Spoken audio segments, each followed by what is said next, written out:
İkinci Dünya Müharibəsi sonrası İngiltərə. Dedi ki, İngiltərə Birinci Dünya Müharibəsində olduğu kimi İkinci Dünya Müharibəsinə qələbəni yekunlaşdırır. Lakin yenə lakin dediyimiz bir şey, İngiltərə artıq bu dəfə ABŞ-la mövqeyini tamamilə ABŞ-a təhvil verir, dənizlərdə üstünlüyünü, dünyadakı üstünlüyü tamamilə ABŞ-a təhvil veriləcəkdir, borcları artacaqdır, sonra bu dağıntılara məruz qalacaqdır, resursları azalacaqdır, həmçinin müstəmləkə problemləri ortaya çıxacaq, yəni onun tabelində olan dövlətlərin üsyanları və xalqları üsyanları baş verəcəkdir və iqtisadiyyatı zəifləyəcəkdir. Bu dövrdə İngiltərənin baş naziri bilirsiniz ki, Clement Attlee olacaq. Attlee Potsdam konferansında iştirak edən baş nazir olmuşdu. Müharibə bitdikdən sonra isə daxili və xarici siyasətinə həyata keçəcək. Daxili siyasətdə nə olacaqdı? Talon sistemi genişlənir. Talon sistemi nədir uşaqlar? Yəni az təminatlı insanlara ərzaq yardımının edilməsi bir sistemdir, talon sistemi. Və onların sahəsi sayını artıracaqdır. Yəni daha çox insanlara talon verəcək. Çünki ərzaq çatışmamazlığı vardır və bu çatışmamazlığı aradan qaldırmaq üçün bu sistemi tətbiq edəcək. Sonra ikinci bir məqam milliləşdirmə siyasətə keçirir. Bəzi müəssisələr dövlət tərəfindən dəyəri ödənilməsinə satın alınacaq ki, ziyana gedən müəssisələrin qarşısı alınsın.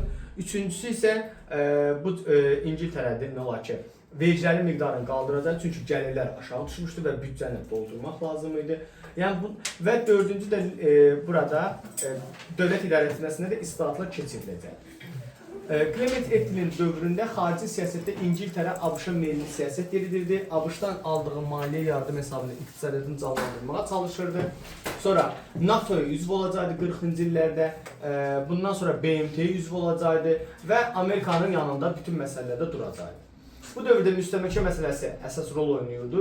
40-cı illərdə Hindistan kimi ölkələrdə artıq İngiltərə əleyhinə üsyanlar və silahlı basqınlar baş verdi. İngiltərə bunların qarşısını ala bilmədiyi üçün 40-cı illərdə Hindistanı müstəqilləşməsinə icazə verəcək və beləliklə müstəmləkə məsələsini də həll eləmiş sayılacaq. Lakin Attlee'nin istefa vermə səbəbi nə olacaqdı? Attlee vergilərin miqdarının qaldırılması, işsizliyin artması, gəlirlərin azalması və müstəmləkə məsələsində çətinliklər Attlee'nin seçkilərdə qələbə qazanmasına mane olur. Və yerinə Winston Churchill gələcəkdir. Müharibə dövrü İngiltərənin ən belə deyək ki, iradəli baş naziridir. Churchillin dövründə daxildə leybaristlərdən fərqli olaraq, bir də 40-cı illər leybarist hökuməti qurulması 20-ci əsr 20-ci illər İngiltərənin oxşar cəhət edir. Yəni 20-ci illərdə leybarist hökuməti qurulub, 40-da da leybarist hökuməti qurulub. Leybaristlərdən fərqli olaraq özəlləşdirmə siyasətdə keçirəcəkdir. Bəzi fabrik zavodları satacaqdı. Sonra leybaristlərin iqtisadi islahatını davam etdirəcəkdir. Xarici siyasətdə yenə Amerikanın yanında yer alacaqdı və xarici siyasətdə Amerika ilə paraleldə müstəmləkə məsələsində bu həll edəcəkdir. Bu da müstəmləkəyə müstəqillik veriləcəkdir. 20-ci əsrin 50-ci illər baxanda İngiltərə Avropadan, hətta xüsusən SSR, ABŞ, Almaniyadan çox geri qalırdı. Geri qalma səbəbi müstəmləkənin itirməsi və xam mal resursunun azalması. Bu bilsiz nəyə bənzəyir? Məsəl üçün deyək ki, dünənə kimi Hindistandan atıram taxılı olan ehtiyacını Hindistan ödəyirdi, düzdür? O Hindistandan pulsuz alırdı o taxılı. Amma bugün Hindistan yoxdur və taxıl ala bilmir. Başa düşdünüz? Və yaxud da Hindistan var, onu ancaq nə ilə almalıdır? Pulla almalıdır. Çünki Hindistan müstəqil dövlətdir və bunun üçün ona pul ödəməlidir. Yəni müftə gələ bilməz. Ona görə də İngiltərə iqtisadiyyatı zəifləmişdir. Müstəmləkəsini itirdiyi üçün İngiltərə gəlirləri də aşağı düşəcək. 20-ci əsrin 50-ci illərdə Avropada Avropa İqtisadi Birliyi yaranmışdı. Fransa və Almaniya İqtisadi Birliyi yaranmışdı. Bu isə İngiltərənin bir növ maraqlanan zidd bir hərəkət idi. Lakin Avropa İqtisadi Birliyinə 1973-cü ildə İngiltərə qoşulacaq. 20-ci əsrin 60-cı illərində İngiltərə daxilində bir problem baş verir. Ulster problemi, İrlandiya məsələsi. Ulster bölgəsi İrlandiyaya birləşmək istəyirdi. 1968-də bu problem baş vermişdi. Lakin İngiltərə bunun qarşısını alırdı və hətta Ulsterdə silahlı toqquşmalar baş verəcək. İngiltərənin ilk qadın baş naziri Dəmir Leydi adını alan Margaret Thatcher olacaq. 1979-1990-cı illərdə baş nazir olmuşdu. Həqiqətən də çox belə, yəni iradəli şəxsdir. Margaret Thatcher 90-cı illərə qədər dedi ki, baş nazir olacaqdı. Thatcherin dövründə nə olur? Xüsusi sahibkarlıq, kiçik və orta sahibkarlıq inkişaf elətdiriləcək. Məsələn, kimsə özünə iş qurmaq istəyirsə, dövlət buna bir çox şey eləyəcək, şərait yaradacaq. Onu gəlir vergisini aşağı azaldacaqdır, onu bir çox imtiyazlar verəcək ki, İşsizliyə görə verilən müavinəti aşağı salacaq. dövlətin hər bir vətəndaşa borcudur ki, 18 yaşına çıxan hər bir vətəndaş işlə təmin eləsin. Əgər işlə təmin olunmursa, ona müavinət verirdi.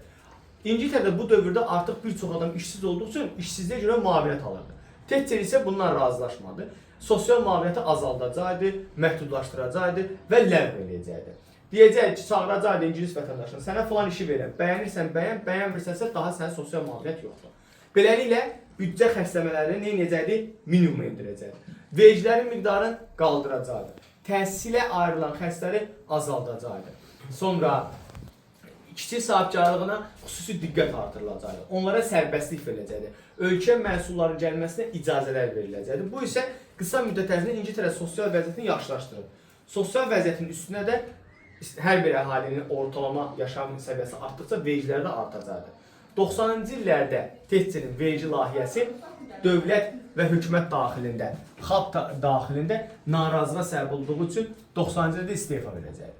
Thatcherin xarici siyasətinə baxdığımızda isə yenə hansı ötə milli siyasət edilir? Amerika milli siyasət edilir. Amerikanı bu Qərbi Avropada nüvə başı raketlər yerləşdirilməsinə icazə veriləcəkdi və hətta şəraitlə dəstəklənəcəkdi. Çünki SSR Şərqi Avropada nüvə başı raket yerləşmişdi. Bu da istəyir Qərbi Avropada yerləşdirsin ki, Avropanı müdafiə eləsin. 20-ci əsrin 80-ci illərdə, yəni 1982-ci ildə coğrafiyasından bilə Falkland böhranı baş verdi. Argentinanın yaxınlığında bir adadır, bilirsiniz. Yəni, bilirəm, düşmə yoxdur. Falkland adası, Argentinanın qüvvələri Falklanda qoşun çıxadı. Falkland o vaxt İngiltərə mülkü idi.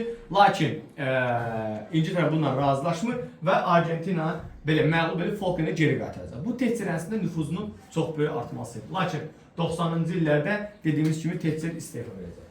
20-ci əsrin 90-cı illərə baxdığımızda mühafizəkarlar leybalistlər hakimiyyətdə olub. Qısa və cümlədən ibarətdir. Nə deyirlər burada? Ulsterin məsələsini, Wales, Şotlandiya məsələlərini həll edirlər. Onlara geniş muxtariyyət veriləcəkdir. 2020-ci ildə isə müasir dövrə baxdığımızda İngiltərə Avropanın ən güclü iqtisadiyyatından malik olan dövlətdir. ABŞ-dan sonra kapital qoşuna görə ikinci ən böyük dövlətdir və zəngin dövlətdir. 2020-ci ildə Avropa İqtisadi Birliyinə, yəni 1973-də girdiyi aiddən çıxdı.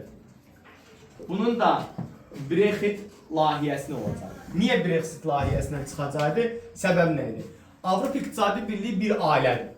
Orada daxil olan hər bir dövlət ailənin üzvüdür. Deyək ki, misal üçün, mən buranı Avropa İqtisadi Birliyi təsəvvür edir. Mən dövlətəm, sizlər aydın. Mən iqtisadi cəhətdən, gəlir cəhətdən aşağıyam. Sizlər nə edirsiniz mənə? Maliyyə yardım edirsiniz. Yəni pul yığıb mənə pullar verirsiniz. Başa düşdünüz? Mən öz iqtisadiyyatımı nə edeyim? Canlandırım. Və bunu qarşılıqsız edirsiniz. Axı biz bir ailəyik. Başa düşdünüz? Yəni bir növ bacı qardaş kimi mənasında və bunu qarşılıqsız edirsiniz. İngiltərə deyir ki, axı mən nə qədər pul paylanmıram? Yunanistan 1, Serbiya 2, Çexiya 3, Yugoslaviya deməkdir indi o dövrdə, Polşa 4. Yəni hansı birinə mən pul verim? Ona görə də İngiltərə nəyə əsas gətirəcəkdir? İqtisadiyyatı zəif olan ölkələrə maliyyə yardımı ayırdığı üçün, öz iqtisadiyyatı zəiflədiyi üçün aiddən çıxdığını elan eləyəcəkdir. Başa düşdünüz? Bu da sizin İngiltərə.